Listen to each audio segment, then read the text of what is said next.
G Fan TV, bonsoir à tous, chers abonnés. J'espère que tu vas bien, Yang. Super. J'espère que vous allez bien également. C'était la 10e journée de Ligue 1. Le Paris Saint-Germain s'est imposé à domicile face au Stade Rennais 3-0. Une victoire qui vient contraster la dernière rencontre en Ligue des Champions. Mais on va se concentrer donc sur la rencontre de ce soir. Je vais commencer par la ligne d'attaque tout de suite, Mm, en te parlant de Moïse Kean, mm, qui est de mieux en mieux, ouais. de match en match. Mm. Et quel est ton regard sur la pépite italienne? Ben, on va tout simplement, c'est l'homme de ce début de saison, arrivé sur le dernier jour du mercato. Donc voilà, on aurait pu penser que, au vu de sa saison dernière qui a été chaotique à Everton, on aurait pu penser que voilà, ça allait mettre du temps à se mettre en route pour lui au Paris Saint-Germain. Et ben, ça n'a pas mis de temps. Ça n'a pas mis de temps finalement, parce qu'on se rend compte que sur les 4-5 derniers matchs, il a quand même sa part sur les succès. Après, bon, il y a cette contre-performance à Leipzig, mais il fait une passe décisive ce soir-là contre Leipzig. Donc voilà, on voit un garçon qui veut montrer qu'on peut compter sur lui cette saison. Alors certes, il est prêté, mais il fait beaucoup de bien sur le devant de l'attaque, surtout en l'absence d'un Mauro Icardi. Donc Une, voilà, moi c'est une surtout absence qu'on ne sent voilà, pas finalement. une absence qu'on sent même pas, parce que de par sa manière de jouer, son abnégation, sa puissance, sa vélocité. euh, cette manière de s'arracher sur chaque ballon, de vouloir peser sur les défenses, il n'a pas peur, il va au contact. Donc de par tout ça, eh ben, il est en train de marquer des points. Et lors de la dernière fois qu'on s'est vu, je disais que Mauro Icardi, il a donné du fil à retordre à Mauro Icardi. Ben là, ça s'est encore confirmé ce soir. C'est lui qui ouvre le score, superbe frappe sur une récupération haute. Et puis voilà. On va Très parler content du match de Moïse. À très, nouveau, très content. Voilà. très content également. Franchement, j'affectionne beaucoup ce joueur, qui est technique aussi. Hmm. C'est, on On va l'a vu, dire, ouais, au une de moment, ses ouais. Hmm. particularités qu'on ne met pas assez en avant. On parle souvent d'aspect physique, technique, vitesse, etc. Mais un peu moins de la technique. On va forcément parler de l'Argentin, qui a inscrit un nouveau doublé ce soir. Et quel doublé! Que dire finalement de cette star qui se montre durant l'absence de ses compères? Bah, on n'en demande pas tant, pas plus à Angel Di Maria, hein. C'est de répondre présent, notamment lorsque Mbappé et Neymar ne sont pas là. Il avait bien commencé à Leipzig mercredi, le couvercle il est vite retombé. Là ce soir, il était reparti sur les mêmes auspices. Et les mêmes auspices, et il a continué, il est monté crescendo, il est allé chercher ce doublé.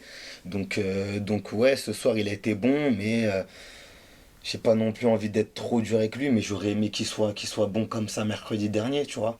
Mais après, voilà, Ouais, chaque match a sa face, comme on dit. Mais j'ai pas envie d'être trop dur et trop méchant avec lui, mais je suis à deux doigts de le penser. d'accord, mais le Paris Saint-Germain va très bien en ce moment, finalement, avec 8 victoires d'affilée en Ligue 1. Donc on n'est pas loin du record qui est à 14, je crois. Oui, Mhm. 14. Ouais. Donc, mais on sent pas forcément que l'atmosphère est cohérent. Donc avec ce parcours en Ligue 1, sûrement parce que la Ligue des Champions c'est un peu l'opium, hein. Mhm. On va pas se mentir. Euh, quel est ton regard sur tout ça? On va bien sûr parler, hein, du match, hein, des milieux de terrain, je les oublie pas, des défenseurs et du gardien aussi, mais j'aimerais avoir ton regard sur ça. Ben, mon regard sur ça, c'est que Un début de saison finalement qui n'est pas si catastrophique que ça. Qui n'est pas catastrophique même en réalité. bah, c'est vrai que voilà, il y a eu ces deux premières défaites en championnat qui nous ont fait mal, surtout celle de Marseille. Après, il y a eu ce match, je pense, qui a été très charnière contre Metz, où on va vraiment s'arracher à la toute fin ce but de Draxler qui permet justement de lancer cette série de victoires, puisque carrément depuis ce match-là, on n'a pas perdu, si ce n'est à Leipzig. Donc voilà, on a senti des garçons qui ont fait preuve de professionnalisme, malgré le fait qu'ils n'ont pas eu de pré-saison, malgré le fait qu'il y a eu beaucoup de cas de Covid en début de saison. Ils ont montré un professionnalisme, ils se sont beaucoup arrachés. Malheureusement, de tout ça, qu'est-ce qui centralise l'attention? C'est Thomas Tuchel. Thomas Tuchel centralise l'attention, c'est le coach qui centralise Est-ce que c'est légitime? l'attention. Est-ce que c'est légitime? Il y a une part de légitimité dans tout ça. Il y a aussi beaucoup d'acharnement, je trouve. Oui, parce que si Pour- c'est il y a légitime... quand même de l'acharnement pour si peu, mais il y a aussi des choses, des raisons qui font que Ouais, des on circonstances peut se atténuantes. poser des Voilà. questions. Peut se poser des questions sur les choix, etc., etc. Tout simplement. Oui, mais après, voilà, peut-être que les choix aussi ont des explications. C'est pas noir ou blanc. C'est pas Marquinhos, défenseur central, Danilo, défenseur central. Danilo, milieu de terrain de métier. Mhm. C'est pas comme ça le football. Le football, on a des joueurs polyvalents en général, et qui jouent à des postes,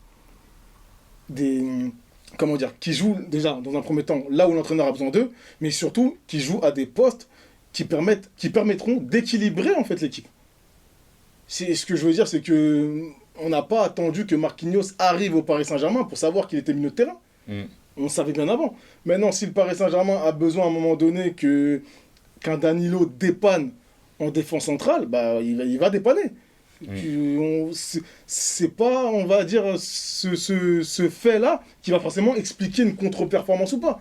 Dans le football, il y a beaucoup plus de choses en fait qui peuvent expliquer, on va dire, une santé ou une forme d'équipe.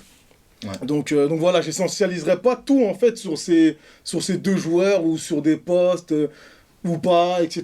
Mais Je trouve ça un peu, c'est pas assez juste en fait. C'est pas assez juste. tout le monde le fait actuellement parce que tout le monde pense de la manière un petit peu cartésienne. Tel joueur est défenseur, donc il doit jouer à son poste de défenseur. Tel joueur est milieu, donc il doit jouer à son poste de milieu. En l'occurrence, Marquinhos et Danilo. Là, le problème actuellement, c'est qu'on a un entraîneur qui a quand même fait finale de Ligue des Champions, qui a quand même fait la meilleure saison de l'histoire du club. Leonardo lui-même le reconnaît. Hein. Mais même s'il le reconnaissait pas, de toute manière, il n'y a qu'à regarder. Et du coup, on a un entraîneur aujourd'hui qui a une vision. On va partir du principe qu'il a une vision. Il a une vision où il pense que Danilo peut lui rendre plus de services en défense et Marquinhos peut lui rendre beaucoup plus de services, lui apporter beaucoup plus d'équilibre, de solidité dans son milieu de terrain. Oui, mais encore une fois, faut contextualiser. Mais laisse-moi terminer. Donc il le met. C'est sa vision. Moi, je trouve ça, c'est vrai que c'est décrié actuellement, mais moi, je trouve ça noble de sa part d'avoir des idées pour le club. Là, il s'entête dedans. Donc moi, je trouve ça noble de mais en fait, vouloir tu vas mourir pas au avec bout. ses idées. Non, mais si tu Moi, je t'arrêtes trouve ça là, noble. tu vas pas au bout. Tu dis en fait qui pense que Danilo peut apporter dans cette défense centrale, mais il faut contextualiser le truc. Il faut aller au bout faut aller au bout de l'analyse. Il peut apporter pour toute la saison à ce poste-là. Non, mais là, tu vois, là, je suis pas d'accord. C'est qu'en fait, aujourd'hui, le Paris Saint-Germain peut-être a besoin de lui à ce poste-là. Parce qu'il y a des blessés notamment. On n'arrête pas de le dire. Est-ce que Danilo... Kehrer était blessé, il est revenu, il s'est reblessé. Non, mais ce que je veux dire, le milieu de terrain, il est quasiment décimé. T'as Paredes qui est revenu ce soir. Donc on va en parler de Paredes notamment. Mais voilà. C'est en fait, il fait avec ce qu'il a au moment. Tu vois, au jour J en fait. C'est que le Paris Saint-Germain aujourd'hui a pas mal d'absences. Maintenant, il faut combler ces absences. Il faut trouver, il faut rafistoler, il faut mettre des rustines. C'est comme ça que ça se passe. Si l'effectif est complet, si demain l'effectif est complet, là on pourra parler. Là on pourra dire, là on pourra poser beaucoup plus de questions. Mais il y a des absents. Comment déjà dans un premier temps tu peux penser le milieu de terrain du Paris Saint-Germain sans Marco Verratti? Voilà, ça c'est ma vision personnelle. Marco Verratti, c'est le premier joueur que je mets dans le milieu de terrain du Paris Saint-Germain. C'est-à-dire que je mets Verratti, ensuite je pense aux autres. Verratti n'est pas là. Ça fait combien de temps? Depuis le début de la saison, quasiment. Donc déjà, tu n'as pas Verratti. Donc voilà, tu es obligé d'ajuster par rapport à ça. Et il y a plein de joueurs qui manquent. Il manque beaucoup de joueurs. Voilà, donc ceci explique cela selon moi. C'est que le jour où il y aura l'effectif complet, là on pourra voir comment un Danilo qui est excellent aussi au milieu de terrain. Moi j'ai aimé son match. Contre Manchester, moi aussi j'ai aimé son match contre Manchester. Donc j'aimerais le voir au milieu de terrain, Danilo. Et si maintenant un Marquinhos apporte plus par son volume de jeu, par sa vitesse, par sa capacité de jeu long, il casse des lignes quand il centre, etc. Il n'y en a pas beaucoup au Paris Saint-Germain qui sont capables de faire ça. Marquinhos, aujourd'hui, il a quasiment mis à l'amende, entre guillemets, la plupart de nos milieux de terrain. Ça fait des années qu'on pleure pour une sentinelle. Tourelle, il est arrivé, il a dit, ah bah, pourquoi pas Marquinhos? Mais il s'est pas dit pourquoi pas comme ça, c'est pas tombé du ciel. Il y a eu des tests, il y a eu des tests physiques, etc. On sait très bien qu'aujourd'hui, une sentinelle a besoin d'avoir un certain volume de jeu, une certaine rapidité, une vision aussi. On va pas mettre une sentinelle parce qu'on veut mettre une sentinelle. On a acheté Gay, tu vois, que j'aime beaucoup. Mais peut-être, est-ce qu'il est meilleur que Marquinhos en sentinelle, Gay? Voilà, c'est une question qu'on peut se poser. Tu vois ce que je veux dire? Et je pense que l'entraîneur, il est là avec les joueurs tous les jours. Donc il est le mieux placé pour le voir, ce genre de choses. Pour les voir. Donc voilà. Donc voilà, moi je pense que quand tu es entraîneur, tu trouves des solutions. Tu t'adaptes. Tu trouves des solutions. Voilà. Il s'adapte, c'est le propre d'un entraîneur. Moi, ce que j'étais en train de te dire par là, c'est que le fait qu'il fasse ça, ça dérange le commun des mortels. Le commun des mortels. Mais il faut pas expliquer des défaites parce que à un moment donné. Mais ça dérange le commun des mortels dans le sens où personne n'aurait envisagé de faire ce switch de poste entre ces deux joueurs-là. Tourelle, lui, quand il fait ça, il a une vision. C'est-à-dire que pour lui, ça peut marcher. Ça ne peut que fonctionner comme ça. Pour lui, il pense que Danilo a les aptitudes en défense. Il pense que Marquinhos a les aptitudes au milieu. Qu'il le fasse. Ça s'est avéré ou pas? Ça, c'est moyen, les petits gars. Moyen. Non, mais tu vas pas juger sur un match. Oui, on va pas juger sur un match. Mais sur le dernier, qui était en Ligue des Champions, excuse-moi, mais la Ligue des Champions, c'est la compétition phare où on veut voir le PSG briller. C'était moyen. C'était moyen. Donc toi, voilà. Donc si je comprends bien, après on va finir sur le match. Hein. Mais si je comprends bien, donc ces changements-là, donc qui ont été cruciaux. Donc si je t'écoute, c'est-à-dire permuter donc Marquinhos et Danilo, ont fait que le Paris Saint-Germain a perdu. Non, ça c'est un raccourci trop facile. Non, mais je te pose la question. J'ai pas dit ça. Je te pose la question parce que le raccourci, c'est de dire ça aussi. Il y en a qui font le raccourci comme ça. Et voilà. moi, je prends pas ce chemin-là. Moi, je prends pas ce chemin-là. Oui. Non. Non, mais je te demande. C'est pas ça principalement qui a fait le PSG perdre. Ah, d'accord. C'est pas ça qui a fait principalement le PSG perdre. Non, mais je te demande. Je te pose la question. C'est pas ça. D'accord. Il y a l'enchaînement des matchs, il y a le physique, il y a plein de choses. Il y a plein de paramètres à prendre en compte. C'était pas une question piège. Il n'y a pas que ça. Voilà, ok. On aura compris sa réponse. Mais on va parler du milieu de terrain ce soir. Donc on est toujours sur PSG Rennes. Paredes. Donc il est revenu. Donc il était associé à Herrera et Rafinha. Rafinha qui est une belle recrue. Oui. Je pense en tout cas. Et voilà, qu'as-tu pensé de Paredes qui, d'après Tourelle, n'avait pas le rythme en tout cas pour commencer ce match, mais on n'a pas le choix. Donc du coup, l'Argentin a joué. Mais écoute, Paredes, ce soir, j'ai trouvé qu'il a fait un match assez correct. Il a bien régulé le jeu parisien. J'ai trouvé bien en jambes. Pour un joueur qui reprend la compétition un poil trop tôt selon Tourelle, je l'ai trouvé bien en jambes, j'ai trouvé fit, bien. Moi c'est plus les deux autres milieux qui étaient avec lui. Bon, Gana Gueye il sera à bout de 13 minutes, donc on peut pas trop noter, apprécier son match si on doit l'apprécier. C'est plus Herrera, c'est plus Herrera et Rafinha que je trouve qui ont vraiment fait une belle prestation pour le coup. Rafinha, qui a montré beaucoup de vista au milieu de terrain. Rafinha a été rentré. Rafinha qui rentre à la passe de Gueye et qui apporte beaucoup de vista, beaucoup de mouvements au milieu de terrain. J'aime beaucoup c'est la façon qu'il a de jouer, d'essayer d'amener des situations dangereuses pour le Paris Saint-Germain. Et puis surtout Herrera qui c'est vrai enchaîne pas mal au vu de toutes les absences au milieu depuis un bon bout de temps, qu'aurait pu même être ménagé ce soir, mais manque de peau, il devait jouer, il devait être présent pour nous. Et j'ai trouvé qu'Herrera était très bon sur certaines prises de balles, certaines prises de décision au moment de lancer ses attaquants. J'ai trouvé très intéressant les angles de passe qu'il pouvait trouver. Donc moi c'est plus Herrera, Rafinha ce soir qui m'ont fait plaisir. Mais après, Paredes a fait un match honorable. D'accord. Donc on va terminer sur la défense, notamment. Et je vais commencer par te parler de Kurzawa, qui pour moi est dans le mieux, ces derniers temps. Notamment après sa déclaration, lorsqu'il disait qu'il avait profité donc, de sa suspension pour travailler son fond de jeu, son physique. Ça se voit. J'ai ce regard-là. Quel est ton analyse sur son match de ce soir en tout cas et sur ses dernières performances? Bah, ce soir, je l'ai trouvé combatif, hein, je l'ai trouvé combatif avec une bonne mentalité. Il a essayé d'amener du danger au moment quand il montait.